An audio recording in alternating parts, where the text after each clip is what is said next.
বলছি মামা, তোমার গার্লফ্রেন্ড কয়টা? শনিবারে সাদিয়া, রবিবারে তানিয়া, সোমবারে নাদিয়া, মঙ্গলবারে আয়েশা, শীত রাইতো সুমাইয়া, বুধবারে ফারিয়া, বৃহস্পতিবারে আনিকা, শুক্রবারে তানিশা, সারা বছর Sumaiya.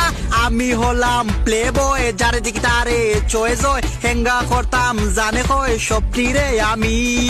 I love you Maisha, I kiss you Karima, I miss you Tamanna, I হেঙ্গা সাদিয়ার নানি।